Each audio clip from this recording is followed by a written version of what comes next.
Okay, so we're gonna be starting now, and today's class is gonna be on general energy in cells. So that includes processes like photosynthesis, which many of you guys have probably heard of. A lesser known process, but also maybe even more important, something called cellular respiration. And then we will also talk about molecules like ATP, which I've talked about before, which is the molecular currency for life. And we'll talk about how that works as well.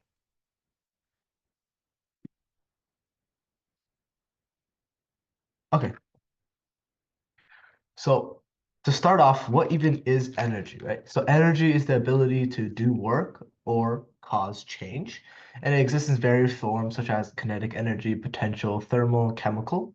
But the one that we're most interested in, and I think the one that has the greatest interest among many scientists, is the living energy inside of cells.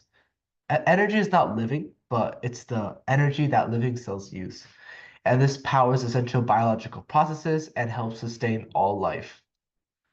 So why do we even need energy? Well, it allows us to move and perform everyday tasks. For example, like running or talking or shooting a bullseye with a bow and even thinking. So thinking is actually pretty interesting. It takes up almost 30% of your energy that's available inside your body. And this is because the process of thinking, which is conducted through a nervous system, which we'll explore in the nervous system class, is very energy intensive, especially for us humans compared to other animals, as we have highly developed brains that are very energy thirsty. And so, where does all this energy come from? Well, all energy that powers biological systems and also just systems in general originate from the sun. And this is a fact that many people have heard before, but not everyone understands how this energy is actually harnessed. And this brings us to our very first topic we'll explore today, photosynthesis. So what is photosynthesis? Photosynthesis is the process by which green plants, algae, and some bacteria convert sunlight, carbon dioxide, and water into glucose and oxygen.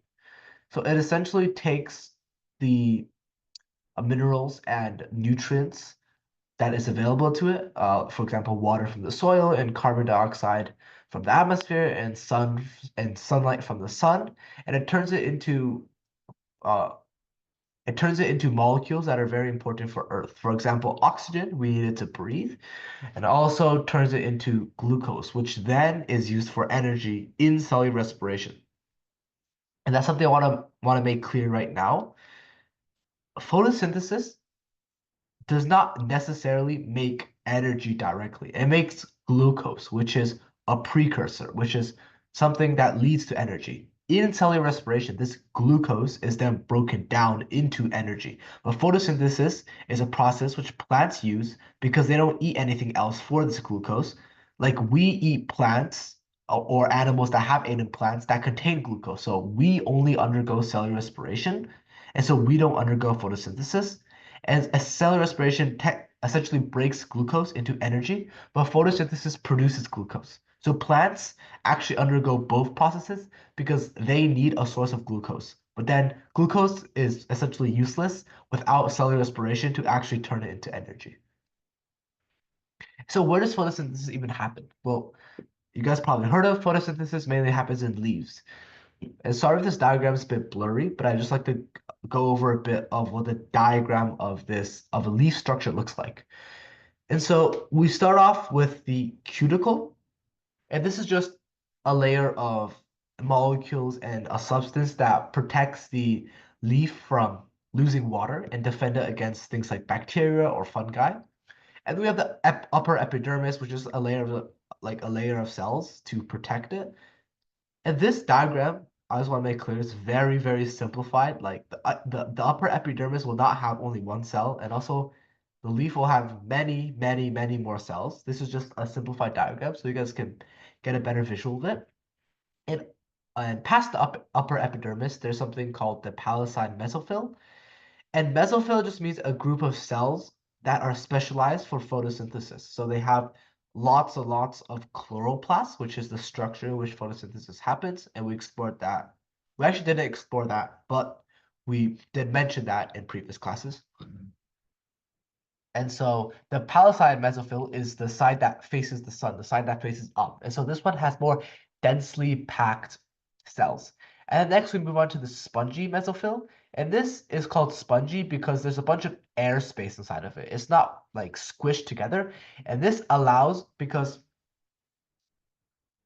remember, the cells, in order to undergo photosynthesis, require carbon dioxide, which is CO2, from the atmosphere. So the CO2 enters through things called stoma, which we'll explore much more detail later.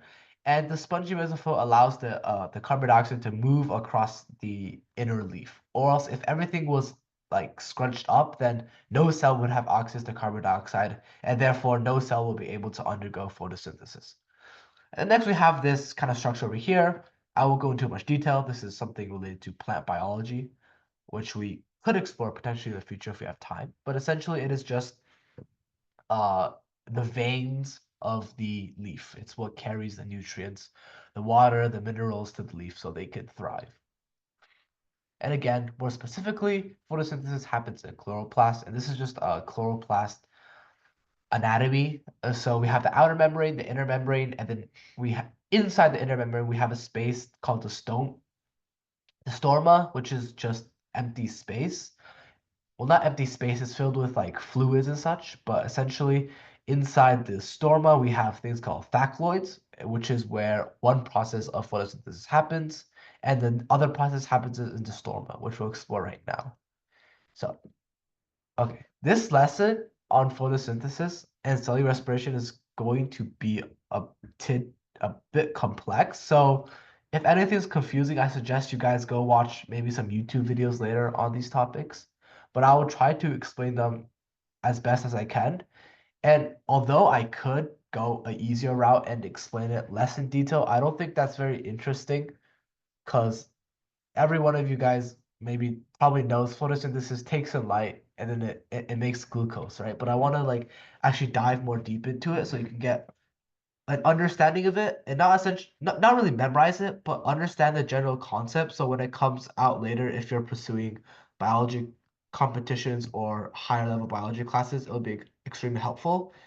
And it's also just generally, it's just I think it's really cool how like biology even came up with these systems because things like evolution, which we'll explore later, like selected for this complex system. And it's really interesting to see how life even came to have these complex systems in the first place.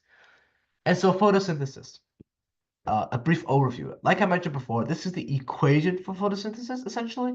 It's a very simplified equation, but it takes in carbon dioxide, it takes in water, carbon dioxide from the atmosphere, water from the roots, and through sunlight and through the leaf, it produces glucose and oxygen. And this diagram shows the steps of photosynthesis. So first, it's split into two main sections, the light reactions and the independent light reactions. The independent light reactions, no, the light, not independent light, like the section that does not require light is called the Calvin cycle. And in the light reactions, it takes in water, it takes in light, and then it releases oxygen. And this happens in the thacloid. And what is released through the light reactions is a molecule called ATP and NADPH. And I will explain this in more detail later. But ATP, remember, is the molecular currency for life, for energy in life. And the NADPH, we will see this a lot in the future. But this is a molecule, you don't have to worry about its chemical structure or whatever, but it's a molecule that carries electrons. So if you guys learned chemistry, if you're in grade 9, you probably learned it. But if you're in early years, you sh I highly suggest you go watch like a intro to chemistry, like short 10-minute video so you guys can actually get a better understanding of like what these symbols mean and these atoms, because it definitely does tie into biology. But essentially, this carries electrons, which is very important. And then these two molecules go into the Calvin cycle, and the Calvin cycle takes in CO2. It does a bunch of stuff, which we'll explore later, to it, and then eventually, what comes out is sugar, which is glucose, and it uses up these, and so it uses up these molecules to turn CO2 into sugar, and these molecules become reduced. I mean, oxidized. These molecules basically become less, right? So this one loses an electron, so it has a positive charge now. And the ATP, which we'll explore structure later, loses one of its P's or phosphate groups and it becomes ADP. And then what the light reaction essentially does is replenishes these and then it gives it to the Calvin cycle and the Calvin cycle uses them and the cycle repeats and repeats.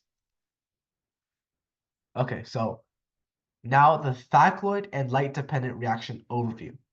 So don't get too stressed out by this diagram. It's actually very simple and interesting when we explore it. And the thyroid are basically these stacks of disks, you could say.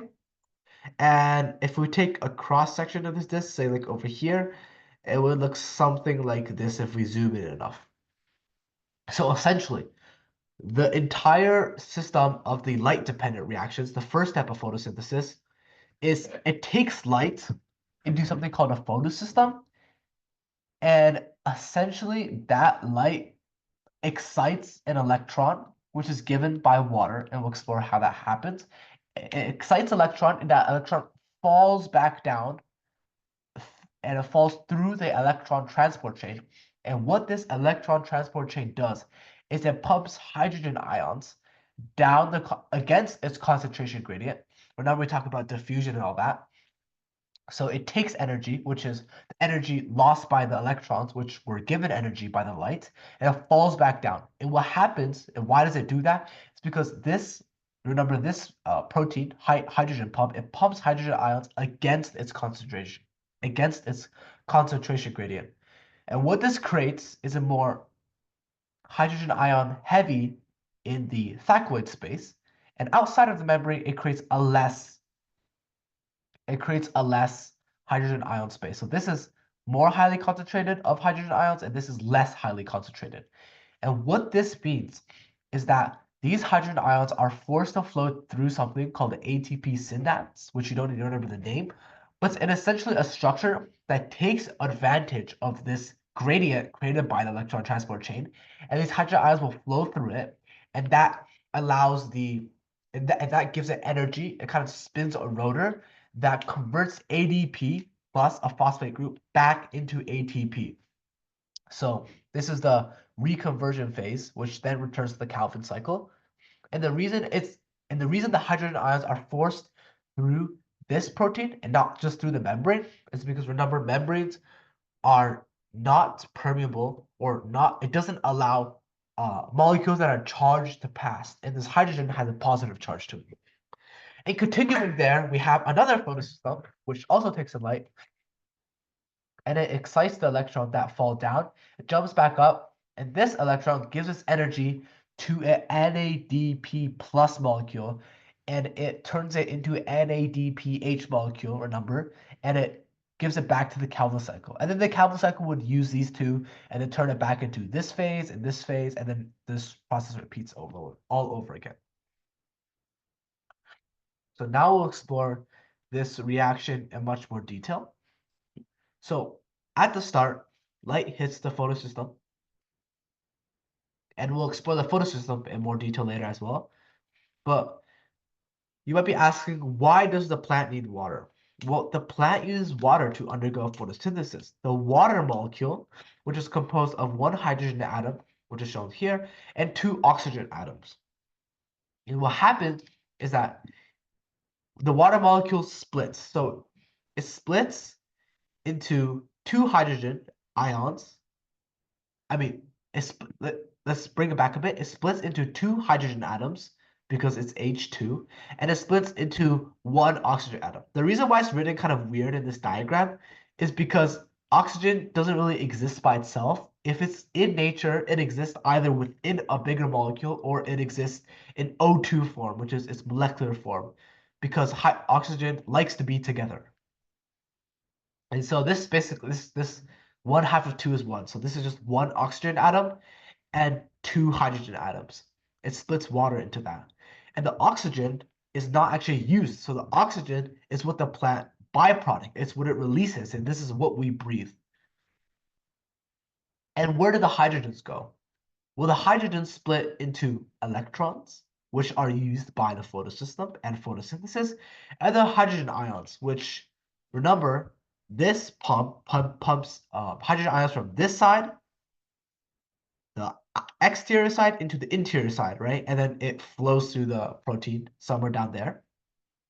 But this breaking of water, it it breaks it into hydrogen, right? And the hydrogen splits into the electrons and it splits into the hydrogen ions. And the reason it can do that is because this is a hydrogen atom, right? This is the positive core and this is the electron. So it essentially can photosynthesis takes this electron away from the atom, it gives it up to the photosystem, and it takes this hydrogen atom, which is now positively charged, and contributes to an even greater concentration in the interior of the thylakoid membrane.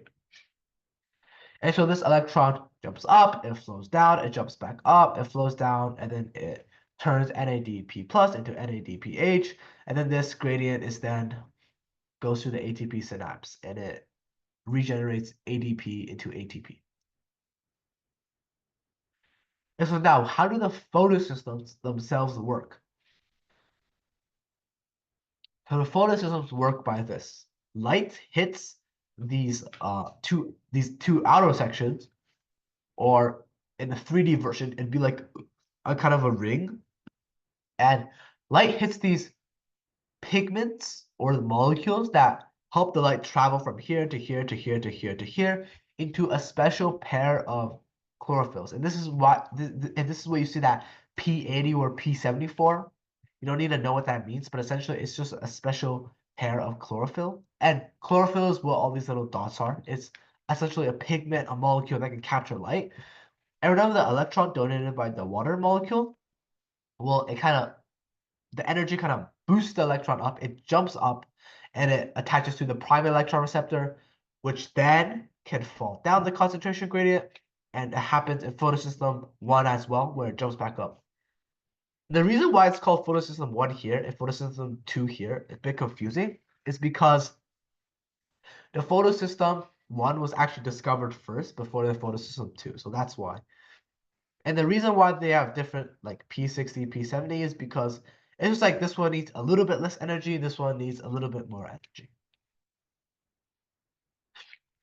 And so now we've got ATP from the light-dependent reactions, and we got NADPH from the light-dependent reactions as well. What the light-independent reaction is the Calvin cycle, and this is summarized by this diagram. So remember, the Calvin cycle takes in carbon dioxide in the form of CO2. It takes in 3 carbon dioxides at a time, and combining it with this molecule called 3-RUBP, which you don't need to memorize, and it's catalyzed by a protein or enzyme called rubisco. And rubisco is actually said to be the most common protein or enzyme in the world. And what it does is it combines these two. It takes three of these, it combines them. So now it's like essentially just a longer chain. And this is extremely simplified, so you don't get to see too much detail. But essentially, it just adds another carbon atom onto it. And then this, through a process, is split into 6,3-PGA, which is essentially it just cuts it in half for all 3 of them. And then through and this process is called carbon fixation. So it fixes the carbon dioxide into the next form, which goes through reduction. And there's just a really, really complex, really, really long phase of just adding electrons, because this donates an electron here, and using energy to eventually make 6 molecules of GP3. And you might say, well, it looks the same. Well, it's not shown on this diagram, remember, it's very simplified. But essentially, this entire process just makes this molecule in a higher energy state, which means that it's just more likely to react, right? And although they look the same on paper, they are different in terms of energy levels. And so now we have 6 of this G3P molecule. And 1 of them goes on to make glucose, and 5 of them are recycled by a process called regeneration, which also uses some ATP. And basically, 5 of these are regenerated into 3 of back to this molecule, which then could combine with CO2. This is why it's called a cycle, right? You can see that It's a never-ending cycle which only requires input of energy and electron carriers to consistently make give up one of this GP3 molecule to make glucose, but also restore the molecule that was used to combine with carbon dioxide at the start. Don't need to memorize it. You just need to basically understand the concept of how CO2 goes into glucose and the process that it can regenerate and how this just works in general. Okay, yeah. Remember, cells, the leaves of plant cells need CO2, and how CO2 enters the cell are through things called stoma. So we saw it in the diagram already, but the stoma can open or close.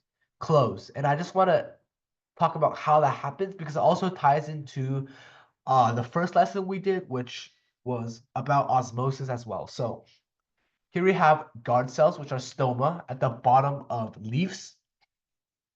And essentially, how they open is because when when the plant realizes that it needs it to open, it needs it to get CO2 inside the cell, it triggers channels, which are not shown, that allow these red molecules to flow in. This red molecule is potassium. You don't need to know that. But essentially, when molecules of like this rush in via simple diffusion and then active transport, the inside of the cell will have a higher concentration gradient. And this is in the vacuoles. Remember, vacuoles were an organelle. And so inside of the vacuole, it would have a higher concentration of potassium ions or a solid concentration, and outside it would be lower. So what do you think will happen? Well, by what we learned by osmosis and the law of osmosis, water will flow into the cell and it will make it expand and open. And the reverse process happens when it shrinks. The potassium ions flow out and the water is lost through the stoma via osmosis as well. And so this, now we went over photosynthesis. I want to talk about an alternative of photosynthesis. So photosynthesis has a bunch of evolutionary biology tied behind to it, but there's also different types of photosynthesis, and one major different type is something called cam photosynthesis. So this happens in plants like cactus, which experience a more unique environment. They're subject to very harsh and hot and dry weather. So in the daytime, when it's extremely hot, the cactus is very prone to losing water through its stoma. And we could just say, why don't they just close it? Well, then no carbon dioxide can get in, right? So there's no way for photosynthesis to happen. So what they do is an alternative version of photosynthesis. So in normal plants, the stoma is usually open in response to different carbon dioxide levels or different amounts of photosynthesis that are needed to be produced. And so in cam photosynthesis, the what's special about it is that the leaves and the cells of uh of cactuses can actually store carbon dioxide. And cactuses, they don't have leaves, so they just do photosynthesis in like their stems or blobs, you can say. And essentially, at night, the stoma are open to allow carbon to flow in, right? And so its ability is to store carbon, and then in the day it closes those stoma. So now it has carbon, so now it doesn't need carbon. So the water comes from its roots, which are obviously limited. And what happens is that this cactus now can undergo respiration in the daytime. So it stores carbon in the nighttime, and it brings up water and undergoes photosynthesis in the daytime. So next, I'll talk about it. I'll talk about cellular respiration. So we've got glucose. That's great. But what is the purpose of glucose? So glucose is the store for energy. It's where energy is stored essentially. And how it's released is through cellular respiration, like I explained before. And both plants and animals undergo cellular respiration.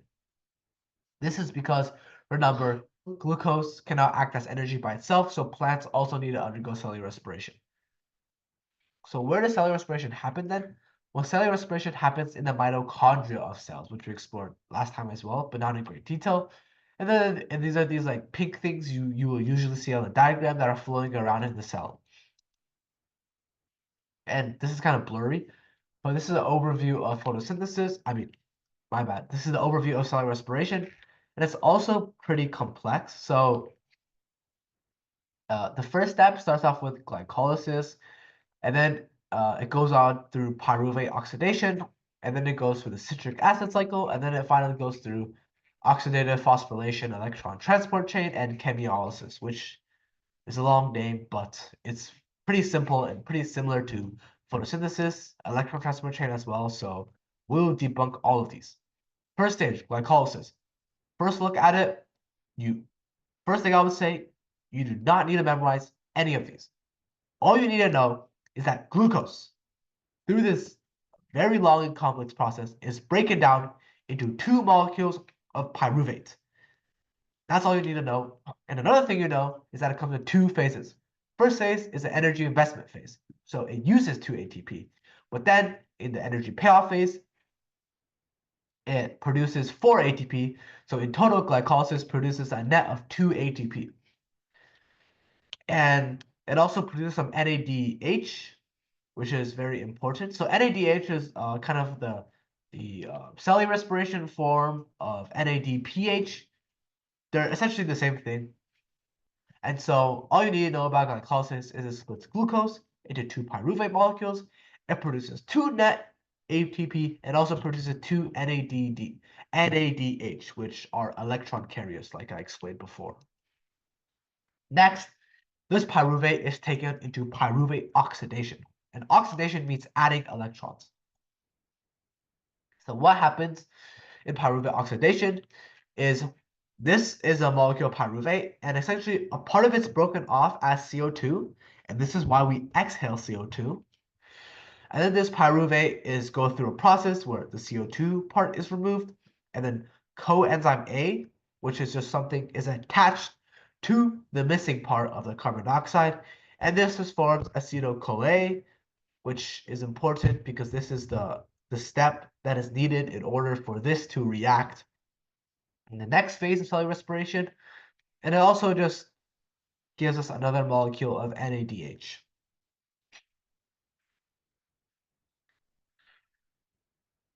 And now we reach the citric acid cycle. And this is another cycle similar to the Krebs cycle. And I won't explore this in too much detail, but it's essentially the same thing. You can kind of see here. It's a cycle where it starts off with a molecule combines with the molecule that came in, and then it goes through processes that modify it. But what's different is the citric acid cycle doesn't have anything coming out of it, like over here or over here. It doesn't have anything that's going out to make anything. The whole purpose of the citric acid cycle is to turn NAD plus into NADH. It creates a bunch of NADH, NADH, NADH, NADH here, and also creates something called FADH, which is, for all you guys need to know, is the same thing as NADH. And it also produces some carbon as a byproduct, carbon dioxide, which we exhale as well. And so finally, we've been talking about NADH, FADH. What are these even used for? Well, they're used in oxidative phosphorylation and chemiolysis. And this is the electron transport chain. Remember the process of the ATP synapse? Well, this is called chemiolysis. And then these two combined are called oxidative phosphorylation. And so I will explore this in detail as well, but essentially the same thing as a photosynthesis process, except there's no light coming in.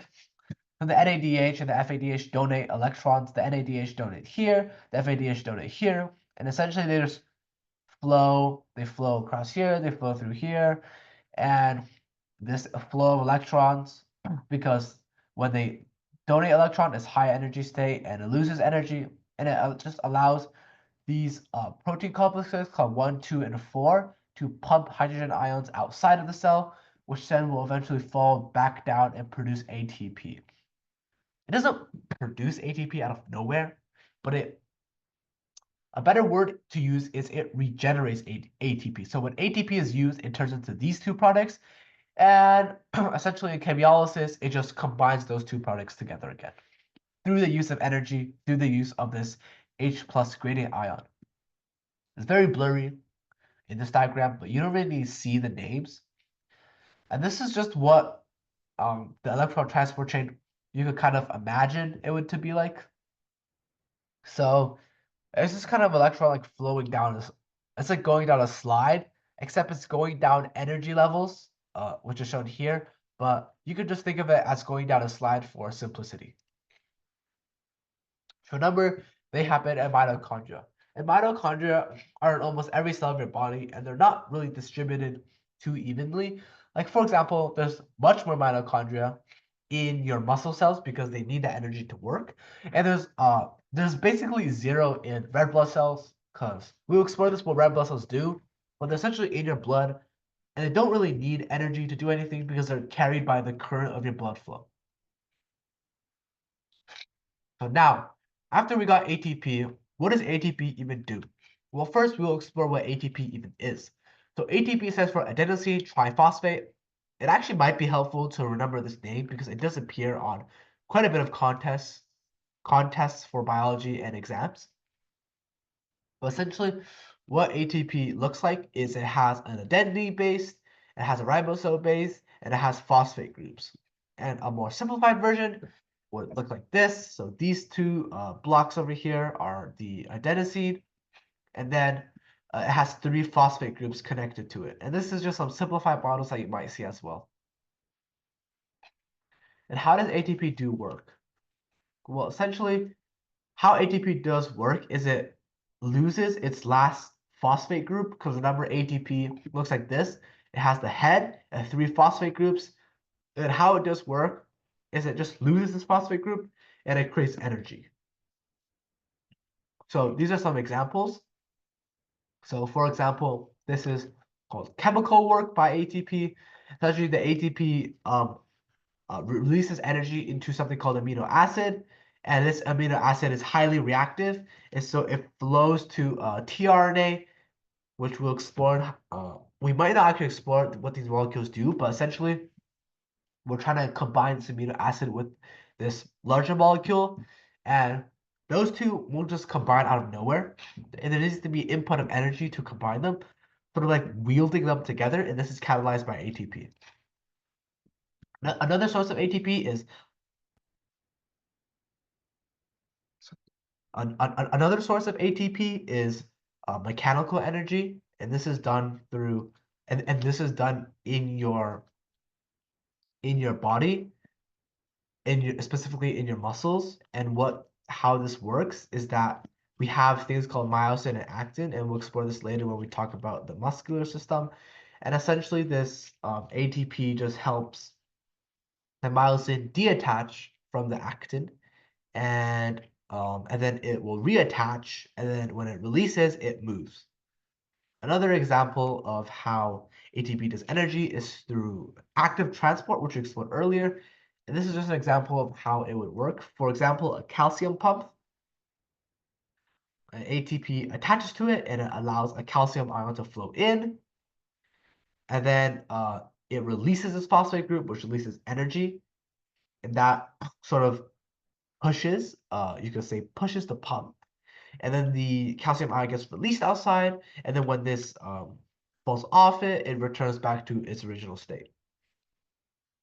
And so now I'd like to just go over some what if fun questions that I think are pretty interesting, and I might incorporate more of them into our future lessons as well. So what if humans could perform photosynthesis?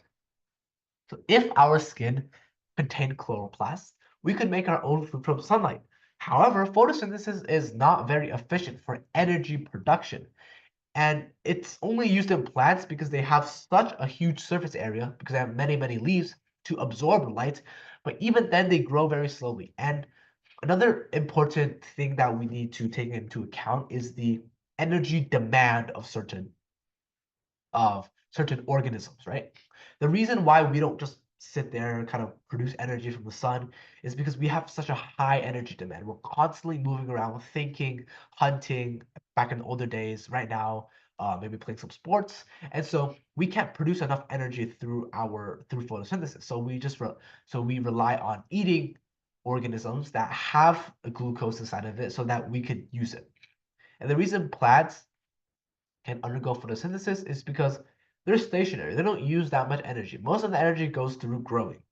And if a human if a human would undergo photosynthesis, we would need a football field size of skin to get enough energy from the sun, and that's essentially why we rely on food instead.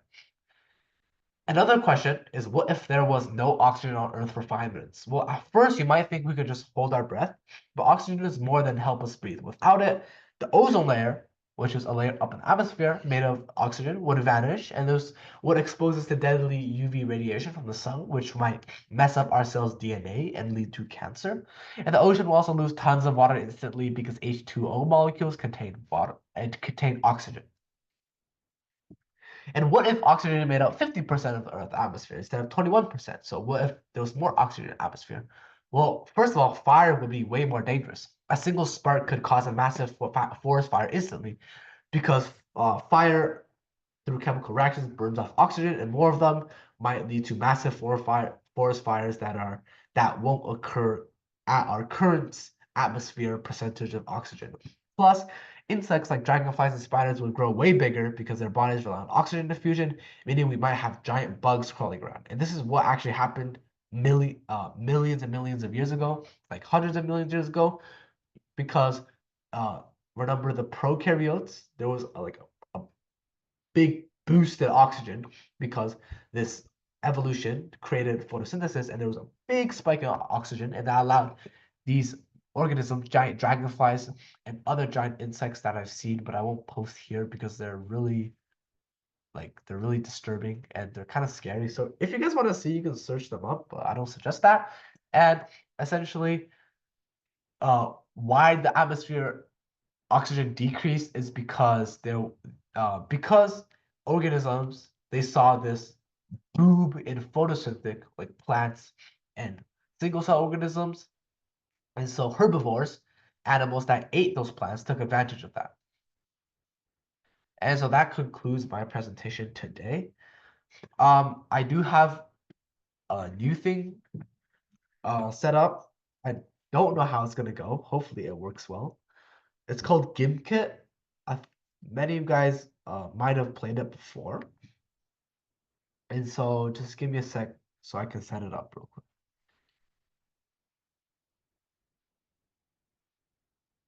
Oh, there are some very interesting game modes that I've never tried before, but I will share my screen and you can look at them.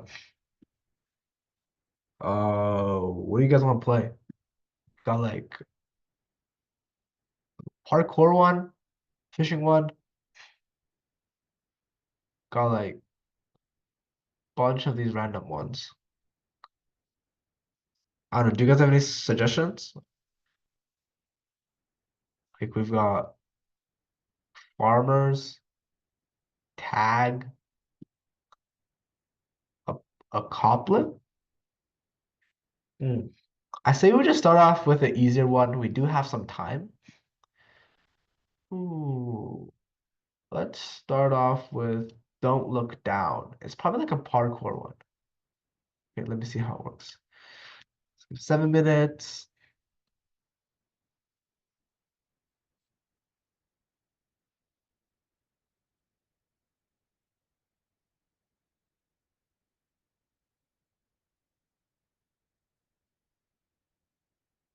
Okay. Oh, if you guys can join in, that'd be great. I th I guess you just I can copy the join link as well. It probably doesn't require any sign up or whatever, but if it does, then just tell me and I can see if we can do something else.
Great to see you guys joining in. So I did a kind of like a test run, like 30 minutes before class.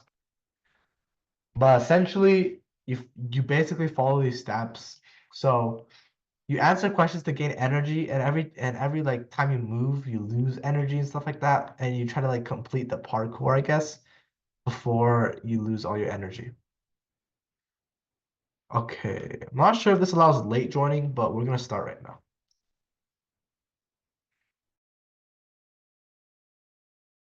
Mhm. Okay, so you guys can move. Oh, yeah, there should be like an energy bar that says like you're running low on energy and stuff like that. And so there's in the bottom left, there should be like a answer question section that lets you answer questions to gain more energy.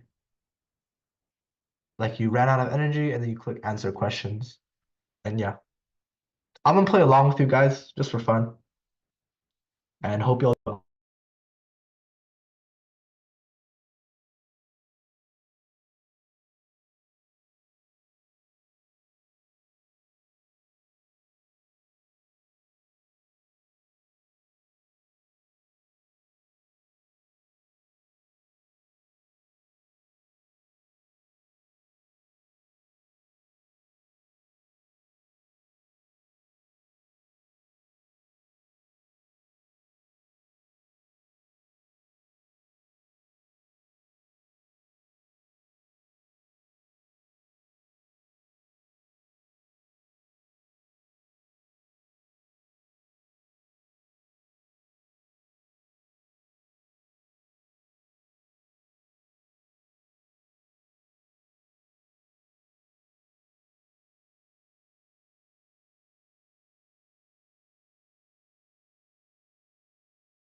And the game's over.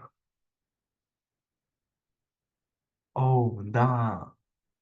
I beat him by 1 meter.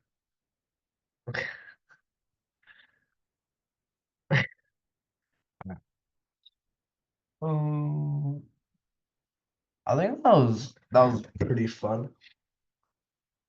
Hmm.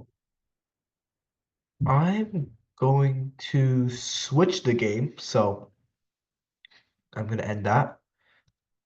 And there's this mode called Apocalypse, which sounds pretty interesting. Uh, its complexity is pretty normal, so I think it's fun. I guess it's a collaborative game, so we all have to work together to answer questions and place down and fight monsters and buy them. Okay, that sounds pretty cool.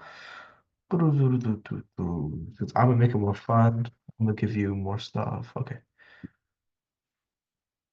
I'm gonna share my screen. Okay, there we go. Oh, so it's like a monster game. You kind of like fight monsters. You get energy. Answer questions correctly. Defend the base from the horde. Survive as many ways as you can. Okay. So I copy pasted the link in the chat. Yeah, so wait, I forgot how much minutes I put this to. I think his default is 10 minutes, so we might go overtime. You guys can leave if it's overtime. But yeah.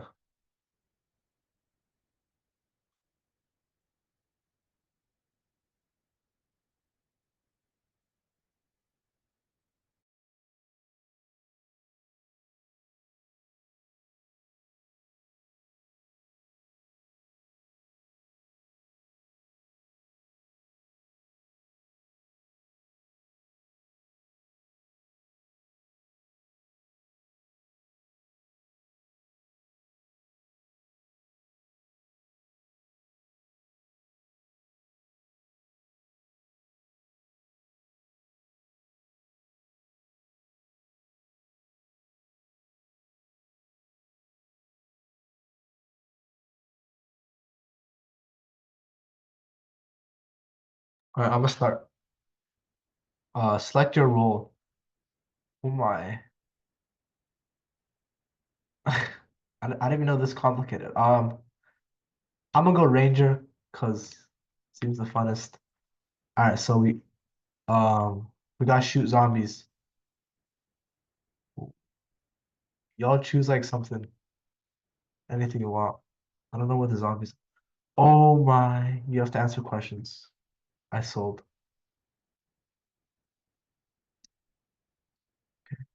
I gave you guys 2,000 energy, so yeah.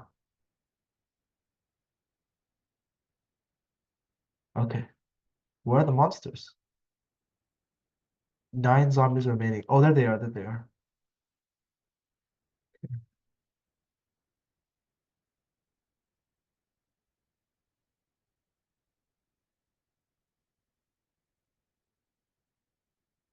Shoot the zombies. What the flip?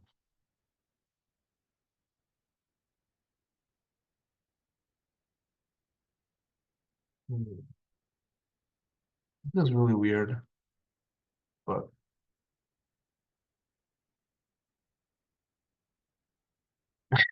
this,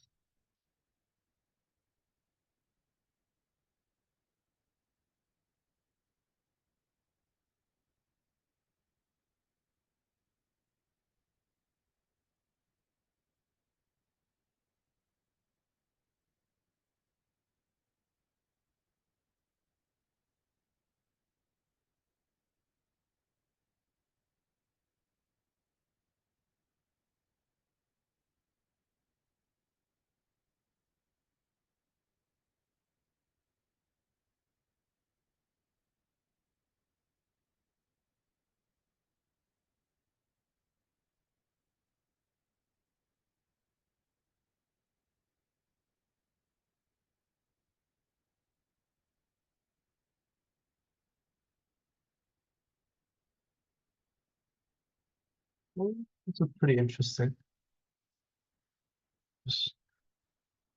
Oh,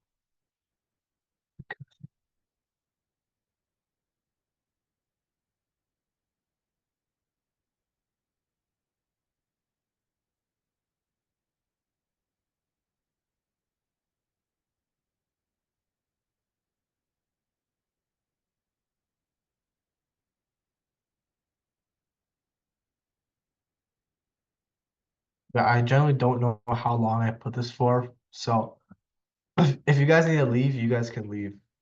But I might be playing for a long time. What the? No, get him.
Okay, yeah, you guys are all free to leave. I'm still stay in the call and play for like five more minutes. But after that, I have to leave as well. So have a good day, and I'll see you next week.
Okay, yeah. Unfortunately, we do have to go. It's probably getting late for you guys as well. So I'll see you guys next week.